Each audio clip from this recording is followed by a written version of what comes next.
Operation हिर्रोफ 2.0 Balochistan में 31 जनवरी 2026 को सुबह 5 बजे शुरू हुआ था और अभी फॉर ऑलमोस्ट 60 आवर्स हो चुके हैं। नोशकी जो है वो बलोच सरमचारों के कब्ज़े में है। उनका कंट्रोल है वहाँ पे, मिलिट्री कैंप्स वगैरह पर उनका कंट्रोल है। वीडियोस जो हैं वहाँ से आ रहे हैं, वो पेट्रोलिंग कर रहे हैं। बलोच जो आर्म्ड रेजिस्टेंस है जिसमें एक बहुत ही तेज़ी देखने में आई है वो, और जो रिसेंट जो बलूच मूवमेंट जो 2000 से शुरू हुई है अब अभी तक जारी है। बलूचिस्तान में जो एक आर्म रेजिस्टेंस है वो शुरू दिन से ही, जब से पाकिस्तान ने बलूचिस्तान पे कब्ज़ा किया है तब से जारी रहा है। लेकिन हमने बलूच जो आर्म रेजिस्टेंस है जिसमें एक बहुत ही तेज़ी देखने में आई है वो, और जो रिसेंट जो बलूच मूवमेंट जो 2000 से शुरू हुई है अब अभी तक जारी है for the last almost 25 years. तो इस दौरानिए में जो एक तेज़ी बलूच मूवमेंट में, ख़ास तौर पर बलूच फ्रीडम फाइटर्स जो हैं, बलूच आर्म्ड ग्रुप्स, उनके अटैक्स में या उनके तरीक़ेकार में या उनके ऑपरेशंस में देखने में आई है, वो 2018 के बाद से हमने देखा है कि उसमें बहुत ही ज़्यादा तेज़ी आई है। तो जैसे कि अभी ऑपरेशन हिर्रोफ 2.0 बलूचिस्तान में 31 जनवरी 2026 को सुबह 5 बजे शुरू हुआ था और अभी फॉर ऑलमोस्ट 60 आवर्स हो चुके हैं और बहुत से इलाकों में the war is still going on. Noshki जो है वो बलोच सरमचारों के कब्ज़े में है। उनका कंट्रोल है वहाँ पे, मिलिट्री कैंप्स वगैरह पर उनका कंट्रोल है। वीडियोस जो हैं वहाँ से आ रहे हैं, वो पेट्रोलिंग कर रहे हैं और we can see that the local people are cheering for them. बहुत से दीगर इलाकों से वीडियोस आ रहे हैं, तुम्ब से, जहाँ पे लोग उनके लिए दुआ कर रहे हैं। They are praying for the Baloch freedom fighters. और ऐसे ही क्वेटा है या ग्वादर है या दीगर इलाकों से इतलात अभी भी आ रही हैं कि there is still tense situation, और जो है बहुत ही हालात इंतहाई ख़तरनाक मोड़ पर हैं। तो ये इस वजह से है कि पाकिस्तान ने जब बलूचिस्तान पे कब्ज़ा कर रखा है, बलोचों के हुकूक को सलब कर रखा है, तो साथ ही साथ बलोचों को सियासी आवाज़ नहीं दी जाती, उन्हें अपनी बात रखने की इजाज़त नहीं दी जाती, उन्हें एहतजाज करने की इजाज़त नहीं दी जाती। बलोचों के लोगों को लापता किया जाता है, बुज़ुर्गों को, बच्चों को, बेटियों को, माँओं को, बहनों को, हर एक शख्स को जो बलोच है, बलूचिस्तान का दर्द रखता है, बलूच कौम के लिए बात करना चाहता है, उसे निशाना बनाया जाता है। और जब उन्हें निशाना बनाया जाता है तो फिर पाकिस्तानी फोर्सेस उन्हें टॉर्चर सेल्स में रखते हैं, बहुत से लोगों को कत्ल करते हैं। तो जब आप तमाम दरवाज़े बंद कर देंगे लोगों के लिए, तो यकीनन लोग जो है उस राह को चुनेंगे जो उनके पास अवेलेबल होगा, जो अभी बलूचिस्तान में आर्म जो है कॉन्फ्लिक्ट या मिलिटेंसी के सूरत में हम देख रहे हैं। और साथ ही जो बलूच फीमेल की आप कह रहे हैं कि उनका जो एक बहुत बड़ा तादाद में बलूच जंग का या बलूच रेसिस्टेंस का हिस्सा बनना है, उसके पीछे भी रियासती जुल्म, रियासती जबर कार फरमाए। Of course it is part of the Baloch national resistance के कौम का हर एक शख्स, चाहे वो मर्द हो, औरत हो, ख्वाह किसी भी शोबे ताल्लुक़ से ताल्लुक़ रखता हो, उनका पार्टिसिपेशन बहुत ज़रूरी है। और बलूचिस्तान में ये फ़र्क नहीं रखा गया, लेकिन अब हम देख रहे हैं कि बलूच ख़वातीन ना सिर्फ मूवमेंट्स को लीड कर रही हैं, बल्कि वो सरमचारों के जो फ्रीडम फाइटर्स हैं उनके साथ शाना बशाना जंगों में हिस्सा ले रही हैं। हम उनकी वीडियोस देख रहे हैं कि वो कैंप्स में मौजूद हैं। इससे पहले हमने देखा है कि ख़वातीन ने ख़ुदकश हमले, फ़िदाइन हमले किए हैं, सुसाइड अटैक्स किए हैं, लेकिन अब वो हैं, वो बाकायदा कैंप्स में मौजूद हैं, वो बंदूक बरदार हैं, वो दो बदो की जंग लड़ रही हैं। और उस जंग के बाद जब ऑब्वियसली जैसे कि बलूच लिबरेशन आर्मी के सरमचारों या दीगर बलूच तंजीमों के सरमचारों का एक तरीका है जिसे वो आखिरी गोली का फ़लसफ़ा कहते हैं। जब उनके पास आखिरी गोली बच जाती है और उन्हें लगता है कि अब वो दुश्मन के पकड़ में आ सकते हैं, तो वो अपने आखिरी गोली से अपनी ज़िंदगी को ख़त्म करते हैं, बजाय सरेंडर के या बजाय भागने के। बहरहाल ये वो तरीक़ेकार है जो हम देखते आ रहे हैं, लेकिन ये एक बहुत चेंज है सिचुएशन में कि बलूच ख़वातीन पहले जो पॉलिटिकल एक्टिविज़्म में हिस्सा थी, पॉलिटिकल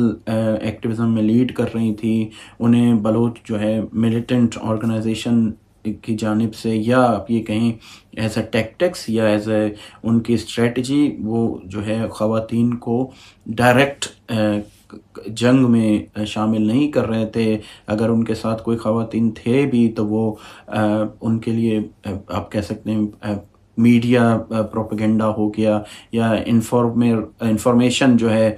कलेक्ट करना हो गया, या दीगर तरीके से काम करते थे, बट अब वो बाकायदा जंग का हिस्सा हैं। तो इसी तरह हम देखते हैं कि जब बलूच हालत जंग में हैं और बलूचिस्तान में नस्ल कुशी इंतहाई तेज़ी पर है, तो पाकिस्तान जो है बलूचिस्तान के मिनरल्स को, रेयर अर्थ मिनरल्स को लेकर कभी अमेरिका में या कभी कहीं और जाकर ये कोशिश कर रहे हैं कि उन्हें सेल कर सकें, उससे पैसा कमा सकें और दुनिया को ये बावर करा सकें कि बलूचिस्तान में जो है सिचुएशन बहुत ही अंडर कंट्रोल है। बलूचिस्तान में जो है जंग, जिसे वो लो लेवल इंसर्जेंसी कहते हैं, उसे वो टैकल करने में कामयाब हो चुके हैं। बट जैसे कि हम देखते आ रहे हैं, बलूचिस्तान की जो जंग है, जिसकी जो शिद्दत है, उसे ना पाकिस्तान रोक सक रही है, ना ही पाकिस्तान के पास कोई इंटेलिजेंस इंफॉर्मेशन होती है प्रायर टू जब बलूच सरमचार आते हैं, हमला करते हैं और अपने जो है मकसद में कामयाब होकर जब निकल जाते हैं, और उसके बाद फिर हम देखते हैं कि पाकिस्तानी स्टेट जो है वो कॉमन जो बलूच है, जो सिविलियन है, जो गैर मुसल्ला है, जो निहत्ता है, उन्हें उठाकर लापता करता है। उसमें फिर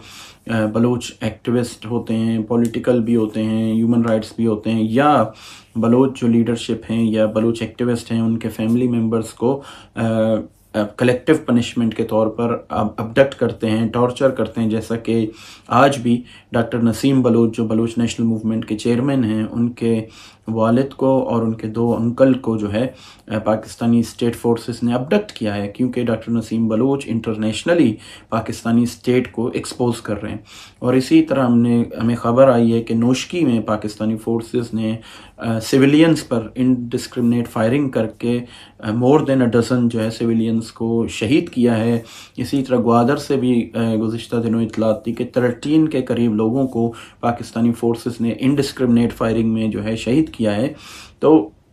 ये एक हकीकत है जो पाकिस्तानी रियासत की बर्बरियत को ज़ाहिर करता है, और इसीलिए बलूच जो है उसके ख़िलाफ़ एक जो बलूच आर्म ग्रुप्स हैं वो कहते हैं कि वो उसके ख़िलाफ़ एक बहुत ही ज़ालिम जंग लड़ रहे हैं। वो जानते हैं कि वो इस जंग में उनका भी नुकसान है, उनके साथियों की शहादतें हैं, उन्हें जो है ऑब्वियसली अपनी ज़िंदगियां कुर्बान करनी पड़ेंगी। बट क्योंकि उन्हें पता है कि पाकिस्तानी रियासत ना तो पॉलिटिकल बात को समझती है, ना वो जो है डिस्कशन को समझते हैं, ना वो जो है एक पॉलिटिकल इशू है उसे पॉलिटिकली हल करना चाहते हैं। तो इसलिए बलोचों के पास और कोई राय नहीं है सिवाय जो है मुज़म्मत के। जैसा कि हम जानते हैं कि बलूच लिबरेशन आर्मी अपने बहुत से स्टेटमेंट्स में, अपने बहुत से जो है कार्रवाइयों के बाद ये कहती आ रही है कि उनके तंजीम के बहुत से डिफरेंट यूनिट्स इन अटैक्स का हिस्सा रहे हैं, जिनमें मजीद ब्रिगेड होता है, जिनमें STOS होता है, जिनमें ज़िराब होता है, जिनमें फ़तेह स्क्वाड होता है। तो बलूच लिबरेशन आर्मी जो है आप कह सकते हैं कि जैसे पहले एक ओल्ड स्कूल गोरिल्ला ऑर्गेनाइजेशन से अब एक अर्बन जो है वारफेयर की तरफ और एक मिलिट्री पावर जो है बनकर उभर रही है, जो रोज़ाना की बुनियाद पर उसे सपोर्ट, उसे जो है लॉजिस्टिक्स, उसे जो है पब्लिक सपोर्ट मिल रही है। उसके वजह से वो बहुत ज़्यादा ताकतवर बन चुकी है। आज जो है ये एक फैक्ट है कि बलूच लिबरेशन आर्मी जब बलूचिस्तान में अटैक करती है तो पाकिस्तानी स्टेट उस अटैक को रोकने में भरपूर नाकाम हो जाते हैं। अब आप देखें कि 58 आवर्स से बलूच लिबरेशन आर्मी ने बलूचिस्तान पर कब्ज़ा कर रखा है और पाकिस्तानी रियासत के पास उन्हें रोकने के लिए कोई भी जो है हम देख नहीं पा रहे कि उनके पास पॉलिसी है। उनकी पॉलिसी अब ये हो गई है कि वो आम लोगों को जो है अनआर्म्ड सिविलियंस को टारगेट कर रहे हैं। वो जो है पॉलिटिकल लीडरशिप के जो है फैमिली मेम्बर्स को अबडक्ट कर रहे हैं, या जो है वो पहले से अबडक्टेड लोगों को मारकर उन्हें मिलिटेंट या फ्रीडम फाइटर बता रहे हैं। तो this shows the strength of Baloch liberation army. और पाकिस्तानी पॉलिसी हमेशा से यही रही है कि जब भी कोई मेजर जो है अटैक होता है, या Baloch liberation army, Balochistan liberation front या दूसरे ऑर्गेनाइजेशन जब भी पाकिस्तान को जो एक आप कह सकते हैं कि बिग डैमेज देते हैं, बहुत बड़ा डैमेज देते हैं, तो वो टारगेट करते हैं सिविलियंस को, वो टारगेट करते हैं आम लोगों को, वो मज़ीद ऑपरेशन करते हैं, वो लोगों को लापता करते हैं, वो लोगों को मारते हैं, वो जो है गाँव के गाँव जला देते हैं। सो अनफॉर्चुनेटली हमें लगता है कि इस दफ़ा भी पाकिस्तानी फोर्सेस अपने उन्हीं टैक्टिक्स को इस्तेमाल करेगी। पाकिस्तान को चाहिए कि वो अंडरस्टैंड करे कि by force, by brutality, by operation, by suppression वो बलूचिस्तान के मसले को हल नहीं कर सकते जब तक वो बलूचों के बुनियादी जो इशू है, बलूचिस्तान पर जबरी कब्ज़ा और बलूच कौमी शनाख्त का मसला, उस पर बलूचों के साथ बैठ कर ऑब्वियसली जब वो बात होगी तब पाकिस्तानी फोर्सेस को बलूचिस्तान से निकलना होगा। बलूच लीडरशिप पाकिस्तानी जो ऑब्वियसली उस वक्त के जो लीडर होंगे उनके साथ इस पॉइंट पर बात करेगी कि पाकिस्तानी फ़ौज बलूचिस्तान से निकलेगी, पाकिस्तान बलूचिस्तान की आज़ादी को तस्लीम करे, और फिर बलूचों का जो मसला है, जो ऑब्वियसली एक पॉलिटिकल और नेशनल आइडेंटिटी का मसला है, वो बैठ कर ही हल होगा। लेकिन उससे कबल और या बंदूक के ज़ोर पे पाकिस्तान बलूचों को ना तो कन्विंस कर सका है पिछले 7 दहाइयों में, ना आगे कर सकता है। ये जंग जो है बलूच सरफराज बुगटी कह रहे थे कि वज़ीर आला बलूचिस्तान वो इसे हज़ारों साल तक चला सकेंगे, बट उन्हें अंदाज़ा नहीं है कि बलूच भी इस जंग को चलाने की हैसियत रखते हैं, तभी वो इस कदर इस ताकत के साथ आप पर हमलावर होते हैं। तो सिचुएशन जो है ऑब्वियसली कमिंग डेज़ में जो मिलिट्री ऑपरेशन होगा वो एक्सट्रीम में होगा, बट पाकिस्तान को ये समझना है कि without a political discussion, without जो है understanding the root cause of Baloch problem, और विदाउट एक्नॉलेजिंग कि उन्होंने बलूचिस्तान पे बज़ोर ताकत कब्ज़ा किया है, वो एक काबिज़ हैं और बलूच बलूचिस्तान के मालिक हैं, उसके बगैर इस मसले का हल मुमकिन नहीं है।